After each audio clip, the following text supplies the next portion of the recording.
Hello friends, welcome back to my channel. My name is Suhey with Suhey Plans, and today I want to talk to you about my kind of thoughts for my 2025 planner and journal system or lineup. I was kind of trying to reflect on how I wanted to go about this video, and I want to do that in a few ways. I want to do just a quick overview of the planners. I just don't want to take so much time to go over every single one in this video. This giant stack on my right is what that system is. Then I want to kind of go over my map in relation to the stack. And then I want to talk a little bit about how I find myself this year in a battle between planner piece and decision fatigue. For those of you who aren't sure, who haven't heard the term before, decision fatigue is essentially where, you kind of get tired and exhausted from decision making, and you kind of just collapse on yourself and then you do nothing because you're so tired from all of the decision making. And I've been feeling that way in 2024, and that's going to carry over into 2025. A lot of the things that I'm doing for the new year are a mix of planner piece and decision fatigue. What I mean by that is that, it works, it's working fine, nothing is broken. I'm not going to reinvent the wheel for 2025. And I'm calling that kind of just some planner decision fatigue. I don't want to do more research, experiment with more options. I kind of just want to stick with what's working. And despite all of the interesting and cool things that are out there for 2025, I'm just going to call it quits on some of these things because I'm using them for 2024. And so I'm just going to continue into 2025 with them. I feel like that might sound a little lazy, but when you have so much planning and journaling that you like to do, it is exhausting to constantly be experimenting and deciding on new things and trying new planners and new layouts. So 2025 is a lot of continuing what I'm using in 2024. One, because of that planner piece, and two, because of the decision fatigue that I've been feeling.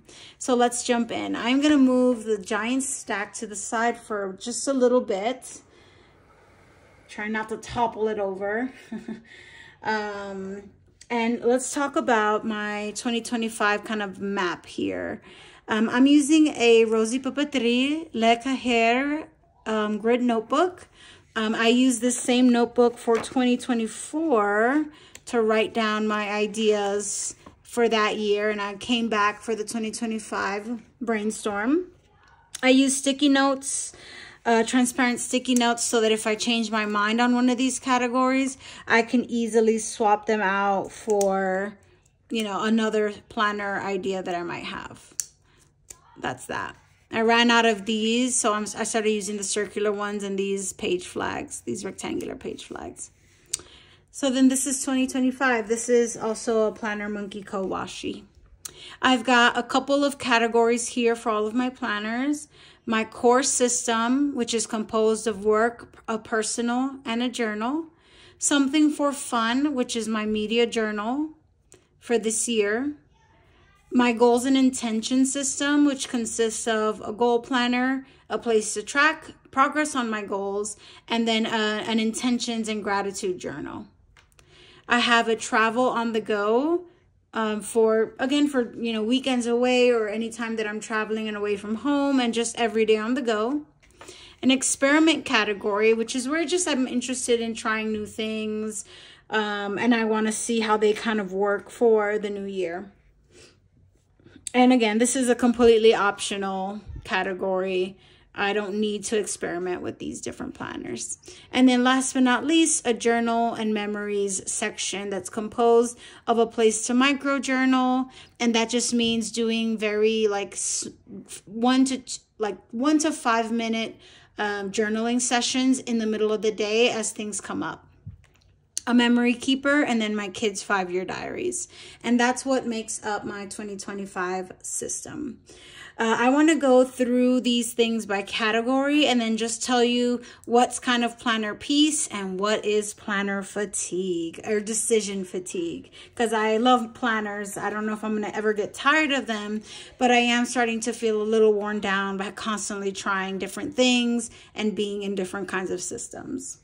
So let's start with my core system. My core system, and I'm just going to put this to the side and I'll reference it. My core system will be made up of a personal rings planner with assorted inserts. Oh no, I don't have my, wait, not true. Hold on one second. I do have my work planner.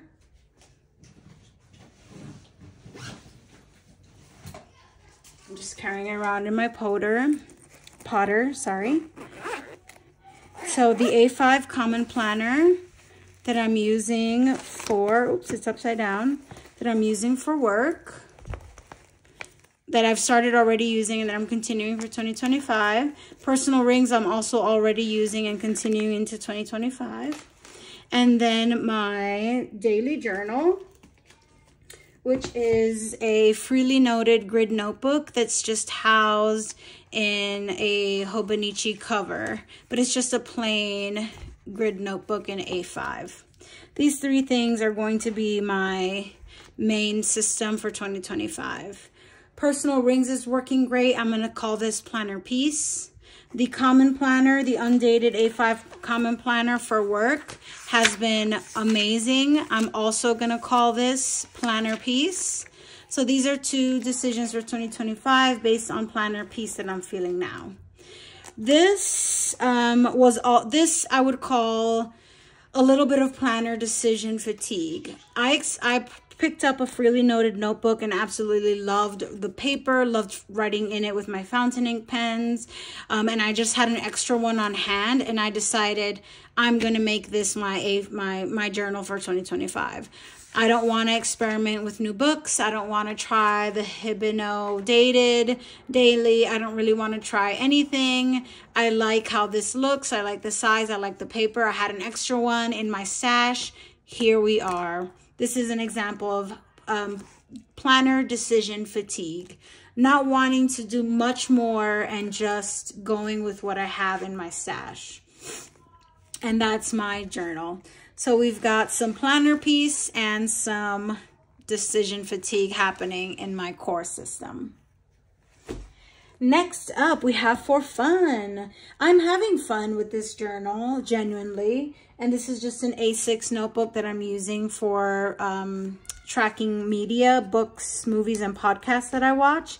And I'm really having fun with this and I'm really enjoying this. So I'm not making any changes. I'm not going to swap out notebooks. I'm not going to try a new book. I'm not going to try a new paper. I'm just going to keep going. A mixture of peace and decision fatigue. Sometimes if the wheel is not, like, let's not reinvent the wheel. Let's not try to redo something that's working for the sake of just trying something different. If it's working, sometimes the best thing to do is just keep going. And I'm just so exhausted from all of the trying of things that for 2025, I'm just kind of keeping what's working. All right, the goals and intentions. So like my core system, for my goals and intention, I am coming back to power sheets that I was using in 2024. Love it. I think it works great for me. I'm coming back. One thing that I am doing differently is that I'm going to be tracking in a season by season, also by Cultivate What Matters. And I do have a discount code in my description for Power Sheets and for the weekly planner. I was experimenting with a lot of different things in 2024 to track my goals and nothing quite worked. I tried doing it in the Hobonichi Hone. I tried doing it in the Laurel Denise Portrait Planner. Wasn't quite a good fit, didn't feel right. So I just went ahead and purchased kind of like the companion planner in the family of products. And so I'm hoping that that's going to be a better fit for 2025. That's a little bit of decision fatigue because I just, instead of kind of hunting down, trying all these other new things, I just went to the Cultivate What Matters website and looked for coordinating planners to help do more regular tracking of my goals. So that you can call a little bit of planner fatigue, right? And that I just didn't want to do a lot of heavy lifting to figure out something new. Went on the website and found a companion for my power sheets. And that's goals and intentions. Well, sorry, last thing. The intentions, I'm using the gratitude journal by Rosie Papeterie, which has been working very nicely for me and that I really enjoy and look forward to writing in. I'm not going to reinvent the wheel. I'm going to keep using this in 2025 and it's very enjoyable. So planner piece and a little bit of planner exhaustion there as well. I think you'll see with every stack, there's a little bit of peace, there's a little bit of decision fatigue. All right, let's move on to journals and memories. So with my journals and memories, I am returning to TN notebooks.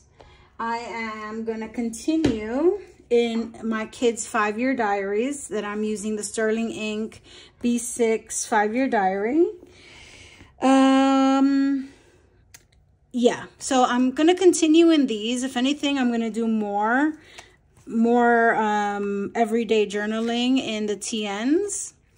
And I have some extra TN booklets so that, you know, even if I do a little bit more of this kind of journaling in 2025, I will have some extra books to do that in. Worked well in 2024. Not going to reinvent the wheel. Not going to try to explore all these new and different things. Just continuing more in 2025. Same with my, and this is a Prada TN Traveler's Notebook cover. Same with my kids' 5-year diaries. I've been doing so well. It's been working so nicely for me. I've really enjoyed doing this for my children and I'm going to keep doing it. And it's a 5-year, right? So it's meant to withstand a couple of years of this kind of a habit. So we're continuing in this for 2025. I have one for my daughter and this one is for my son. And again, those are the B6 Sterling Ink 5-year diaries. So these things have been going well. I'm going to do them more in the new year. Planner piece, I would say right here. Planner piece. All right. So now we've got something. Okay. So what's left is well, actually, let's do the travel on the go and then we'll talk about the experiment category. So travel and on the go, I want to use the Sterling Ink N2 Common Planner Horizontal and Compact, and I've got it in a Moterm cover in plum. I feel like this size is very easy on the go, very compact, and essentially when I don't want to carry around my rings, this is what I want to use instead. It fits really easily in any purse, any bag, fits in my Potter stroll very well as well. So that's what I'm planning to use for on the go as well as travel in 2025. I tend to be a medium-sized purse carrying girly on travel when I'm traveling. So I really do think this size will work really well for on the go and travel. Okay. Last but not least, we've got, oh, and this, what would I consider this? Clearly not planner piece because it's the first time I'm trying it. Maybe this is probably something that I put more effort into thinking about than, you know, other things for the year. And that's okay. Not everything in my stack was a matter of planner piece or decision fatigue. This is one of those things that I was intentional about thinking about and how I wanted to use it and how I wanted to kind of create a travel on the go system for 2025. So this one did take a little bit of thought, but you know, in the past I would have reinvented myself in all of these categories across the board. So to just kind of pick something new in one category, it just felt like a lot less stress to think about this year. So I did have a little bit of energy for like rethinking my planner system, and it was in my on the go planning. Last but not least, we have an experiment category. So I am collaborating with Owl Paper Journal on their B6 planner, and I received a 2-book set for the first and the second half of the year, complimentary in exchange for creating some content. And so this is a planner that I just have at my disposal. Here is part 2. that I have at my disposal that I want to see how I can experiment with it in 2025. It's a really beautiful book. It's Tomoe River paper. It's a B6 size. It's a vertical orientation, lots of empty grid. And so I think that there could be a lot of possibilities for using this system in 2025. So it's under my experiment category. Also in my experiment category, I have the N2 Sterling Ink Common Planner in the full. I needed mulberry. I don't recommend people pick things up just because they love a color, but I did just that, for better or worse. For better or worse, ladies and gentlemen. I needed mulberry, and so here we are. I think I'm going to enjoy the size. I know that this layout already works well for me, so I really wanted something in mulberry, so I picked this up, and I'm going to put it in my experiment category to see if if I can find a purpose for it in 2025, or at the very least just experiment with how it feels to carry around the full size in the Weeks Common Planner, or the N2. So we'll see how that goes. I never mind having a couple of extra blank planners in my stash, because through the year I do find random ways to use them. And I think you could consider a little bit of decision fatigue as well. I wanted to meet the shipping category for Sterling Ink for free shipping. I wanted to order kind of everything in one shot and not have to worry about rushing to check out on the 3rd release day. So I just went for it. I knew I was getting an N2 in the compact, and I figured I'll just add this because I don't want to go through the hassle of being online right on the release time and day to put in a second order. So I was just like, let me pick up another planner from when I do that order for the N2. And I know standard isn't quite like what I'm looking to move into anymore. I find it a little bit big for some of my needs. So I thought the N2 would be another good purchase to pick up on that release day as part of my experiment. So we'll see how that goes. And again, this is definitely decision fatigue. I'm already checking out on this day. I'm already going to be online right on the release day. Might as well just pick up my experiment planner or like a flex planner during that same purchase. Laziness. It's for the best though, I know it. Last but not least, I did not end up sticking with the Laurel Denise Portrait Planner for my goals for 2024. I kind of abandoned things in October, but I want to see if I can give it another chance for 2025. So I put it again in my experiment category to see if I can figure out a way to use it in the new year. But again, it's not new. It's not something that I need to be prepared for a release date. It's just something in my stash.